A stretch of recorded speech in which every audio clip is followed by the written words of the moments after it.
ایک سوال یہ بھی اٹھتا ہے کہ اللہ رب العزت نے ارشاد فرمایا کہ ہم نے آدم کو جو ہے وہ مٹی سے بنایا. دیکھیں اگر ہم آدم کے لفظ کو غور کریں تو لفظ آدم کہتے ہیں آدم عدیم، اس کے معنی ہوتے ہیں کسی چیز کے اصل ہونے کو، اور عدیم الشیء، اور دوسرا یہ کہ یہ آدم کہتے ہیں کہ جو مخفف ہو، جو مخلط ہو مٹی اور پانی کا. تو اللہ رب العزت نے اس لیے ہمیں بنو آدم کہا جاتا ہے، اس لیے ہمیں جو ہے وہ کہا جاتا ہے کہ یہ آدمی ہے. ایک تو حضرت آدم علیہ نبینا علیہ الصلوۃ والسلام کی طرف نسبت کرتے ہوئے، اور دوسرا ہماری اپنی اصل کی طرف نسبت کرتے ہوئے. اسی وجہ سے جو ہمیں تیمم کا جو حکم دیا گیا ہے وہ اسی وجہ سے دیا گیا ہے کہ اگر آپ فلم تجدوا ماء فتیمموا صعیدا طیبا، اگر تم پانی کو نہیں پاتے تو تم جو ہے پاک صاف مٹی سے جو ہے تیمم کر لو. علماء یہ فرماتے ہیں کہ وہ اس وجہ سے کہ مٹی کی جو اصل ہے اس کے اندر پاکیزگی ہے، طہارت ہے، اور انسان اس سے اصل طور پہ بنا ہے، تو لہذا جب وہ اس سے تیمم کرتا ہے تو اس کو پاکی حاصل ہو جاتی ہے. میں عرض کر رہا تھا کہ جسم اللہ رب العزت نے جو ہے اس کا وجود جو عطا فرمایا وہ مٹی سے عطا فرمایا، لیکن جو روح ہے یہ روح عالم ارواح سے، عالم بالا سے جو ہے وہ آئی ہے. قرآن پاک میں یہود آپ سے سوال کیا کرتے تھے کہ یسألونک عن الروح، کہ وہ آپ سے سوال کرتے ہیں کہ روح کیا چیز ہے. اے نبی قل الروح من امر ربی، اے محمد صلی اللہ علیہ وسلم آپ کہہ دیجئے ان یہود کو کہ روح جو ہے میرا امر ربی ہے، میرا حکم ہے. تو اس سے ہمیں یہ بات پتہ چلتی ہے کہ روح جو ہے وہ عالم ارواح سے، عالم بالا سے آئی ہے، امر ربی ہے. تو لہذا اللہ رب العزت نے اس کی جو غذائیں ہیں، اس کی اس کی جو قوت عطا کرنے والی چیزیں ہیں وہ ساری کی ساری آسمان سے آئی ہیں. کیا؟ نماز، تلاوت قرآن، درود شریف کا پڑھنا، ذکر اذکار کا کرنا، یہ ساری روحانی غذائیں ہیں. اور جب انسان ان غذاؤں کو اختیار کرتا ہے تو اللہ رب العزت اس کی روح کو بھی پاک صاف کرتے ہیں. جس طریقے سے انسان کا اگر جسم صاف ہو اور روح بھی صاف ہو تو نور علی نور ہے، وہ انسان صحیح راستے پر رہتا ہے، ہدایت پہ رہتا ہے، صراط مستقیم پر رہتا ہے. اللہ رب العزت اس کو تقوی اختیار عطا فرماتے ہیں.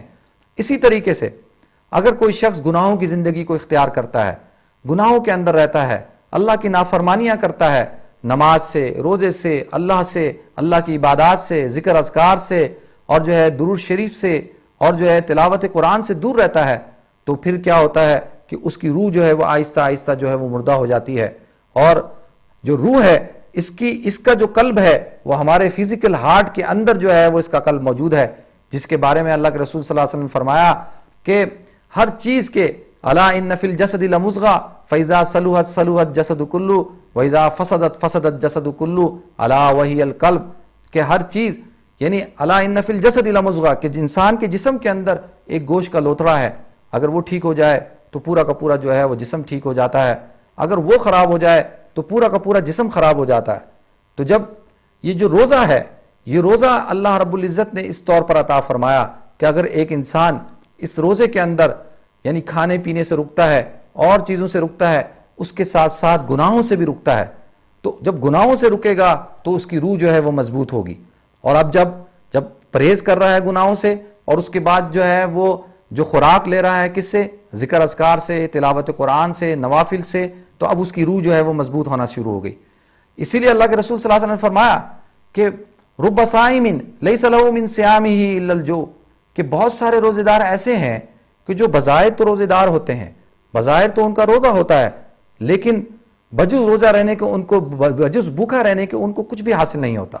اگر ہم دیکھیں کہ روزہ رکھ لیا، روزہ رکھنے کے بعد اگر کوئی شخص نماز کا اہتمام نہیں کرتا، تلاوت کا اہتمام نہیں کرتا، اور اپنی نظروں کی حفاظت نہیں کرتا، اور جو ہے وہ اپنی زبان کی حفاظت نہیں کرتا، تو جو ہے وہ اس کا وہ روزہ نہیں. اللہ کے رسول صلی اللہ علیہ وسلم نے فرمایا کہ اگر کوئی شخص کہ جو ہے وہ بری بات سے اور برے قول سے نہیں رکتا، فلیس للہ حاجۃ ان یدع طعامہ وشرابہ، تو اللہ رب العزت کو کوئی ضرورت نہیں، اللہ کو اس سے کوئی واسطہ نہیں کہ وہ اس نے کھانے پینے کو اور اپنی جنسی خواہش کو پورا نہ کیا، تو اللہ کو اس چیز کی کوئی ضرورت نہیں. تو اس سے یہ پتہ چلا کہ جسمانی طور پر ہمیں کھانے پینے سے رکنا ہے، اور روحانی طور پر اگر ہم چاہتے ہیں کہ روزے کی ساری برکات، ساری فیوزات، ساری سعادتیں حاصل کریں، تو اس کے لیے ہمیں جو ہے وہ روحانی طور پر بھی پرہیز کرنا ہوگا.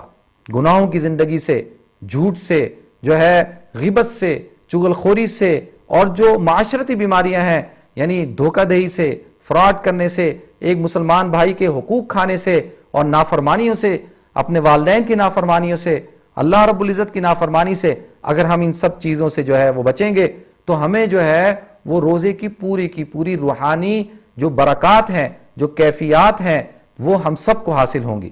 اس لیے ہم دیکھتے ہیں کہ بہت سارے لوگ ہیں کہ رمضان المبارک کا مہینہ گزر جاتا ہے لیکن ان کی زندگی کے اندر انقلاب نہیں آتا۔ اگر ان سے سوال کیا جائے کہ آپ نے روزہ رکھا، وہ کہتے ہیں بالکل رکھا، لیکن جیسی عید کا چاند، شوال کا چاند نظر آیا ویسے ہی ان کی زندگی کے اندر سے جو رمضانی کیفیات ہیں وہ ختم ہو جاتی ہیں۔ نماز کی پابندی نہیں، وہی زندگی جو پچھلی زندگی رمضان سے پہلے کی ہوتی ہے اسی زندگی کو جو ہے وہ اختیار کر لیا جاتا ہے۔ تو یہ اس بات کی علامت ہوتی ہے کہ اس شخص نے جو ہے وہ رمضان المبارک کے اندر جسمانی طور پر تو روزہ رکھ لیا لیکن روحانی طور پر روزہ نہیں رکھا۔ روحانی طور پر روزہ نہ رکھنے کی وجہ سے اس کی وہی معمولات ہو گئے جو اس کی رمضان سے پہلے کی زندگی کے۔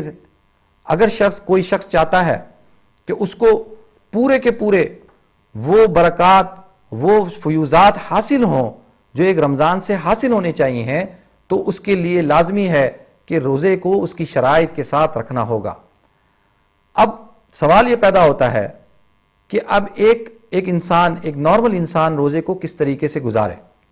دیکھیں اللہ کے رسول صلی اللہ علیہ وسلم ہمارے لیے اسوہ ہیں، اور انہوں نے جو جماعت تیار کی صحابہ، وہ بہترین جماعت کہ جو حضور اکرم صلی اللہ علیہ وسلم کی ایک ایک ادا کو، ایک ایک سنت کو اپناتے تھے، انہوں نے جو ہے عملی طور پر کر کے دکھایا کہ کس طریقے سے ایک اسلامی زندگی کو گزارا جاتا ہے۔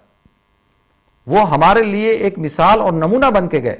کوئی آدمی سوال کر سکتا ہے تو نبی تو اللہ کے منتخب شدہ لوگ ہوتے ہیں، نبی تو اللہ کے پسندیدہ لوگ ہوتے ہیں، نبی تو معصوم من الخطا ہوتے ہیں، نبی کا مقام جو ہوتا ہے وہ تو تمام کی تمام انسانیت سے بڑھ کر ہوتا ہے، تو اگر ہم ان کو کیسے اپنا اسوہ بنا سکتے ہیں؟ تو ناظرین، اللہ کے رسول صلی اللہ علیہ وسلم نے جو جماعت صحابہ کی تیار کی، اس صحابہ کی جماعت نے عملی طور پر کر کے دکھایا کہ کس طریقے سے جو ہے ایک نبی کو اسوہ بنایا جا سکتا ہے۔ لَقَدْ كَانَ لَكُمْ فِي رَسُولِ اللَّهِ أُسْوَةٌ حَسَنَةٌ، کہ تمہارے لیے اللہ فرماتے ہیں کہ تمہارے نبی کو جو ہے میں نے اسوہ حسنہ بنایا۔ اب اگر ہم جو اس طریقے سے رمضان کو گزاریں جس طریقے سے صحابہ گزارا کرتے تھے، جس طریقے سے اللہ کے رسول صلی اللہ علیہ وسلم گزارا کرتے تھے، تو میں امید کرتا ہوں کہ ہمیں وہ جسمانی اور روحانی فوائد حاصل ہوں گے جو ان کو حاصل ہوئے۔ سب سے پہلی چیز ہمیں کیا کرنی ہے؟ ہمیں ہر مسلمان کو اگر اس کو کوئی شرعی عذر نہیں ہے تو اس کو روزہ رکھنا چاہیے۔ روزہ جو ہے وہ فرض ہے، روزے کو نہیں چھوڑنا چاہیے۔ روزہ رکھیں، روزہ رکھنے کے بعد جو ہے اس کے بعد نمازوں کا اہتمام کریں۔ لیکن 5 وقت کی نماز جو ہے وہ مسلمانوں پر فرض ہے، تو 5 وقت کی نماز جو ہے وہ فرض ہے، اور اس کو جو ہے وہ یعنی پڑھنا ہی ہے۔ اگر کتنا ہی اچھا ہو کہ اگر ہم جو ہے نماز کو جو ہے مسجد کے اندر جماعت کے ساتھ پڑھیں۔ ناظرین، انشاءاللہ ہمارا یہ پروگرام جاری رہے گا، اور الحمدللہ آج یہ پہلا پروگرام ہے، ہم جو ہے آپ کی کال بھی لیں گے، تو اس کے بعد جو ہے ہم تھوڑے سے مختصر سے بریک کی طرف جاتے ہیں۔ بریک سے پہلے جو ہے وہ کچھ کال لے لیتے ہیں اور پھر جو ہے انشاءاللہ آپ سے جو ہے وہ گفتگو جاری رہے گی۔ دیکھتے ہیں ہمارے پروگرام کی جو ہے وہ پہلی کال جو ہے وہ کس کی ہے۔ تو لگتا ہے جو ہے کہ کال جو ہے وہ ڈراپ ہو چکی ہے۔ ناظرین، ہمارا نمبر آپ اسکرین پہ دیکھ رہے ہوں گے، جیسے ہی آپ کو ہمارا نمبر نظر آئے آپ جو ہے وہ کال کر سکتے ہیں۔ ہمارا یہ پروگرام جو ہے وہ ہر سال الحمدللہ یہ 4تھا سال ہے، اور آپ کے سامنے ہم پیش کرتے ہیں اللہ رب العزت کے فضل و احسان سے۔ اس پروگرام کے اندر ہمارا جو مقصد ہے وہ یہ ہے کہ ہم آپ کے جو شرعی مسائل ہیں، آپ کے جو روزے سے متعلق مسائل ہیں، آپ کے جو زکوٰۃ سے متعلق مسائل ہیں، آپ کے جو نماز سے متعلق مسائل ہیں، ان مسائل کا حل قرآن اور حدیث کی روشنی میں جو ہے وہ پیش کریں۔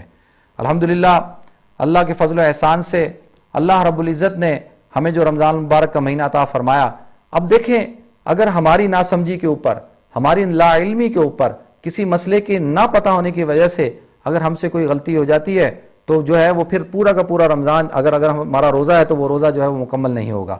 دیکھتے ہیں ہمارے پروگرام کی جو ہے پہلی کال کس کی۔ السلام علیکم ورحمۃ اللہ وبرکاتہ۔ وعلیکم السلام جی، کون صاحب بول رہے ہیں؟ میں عبدالقدیر بول رہا ہوں اولڈم سے۔ جی عبدالقدیر صاحب، خیریت سے ہیں؟ آپ ٹھیک ٹھاک ہیں؟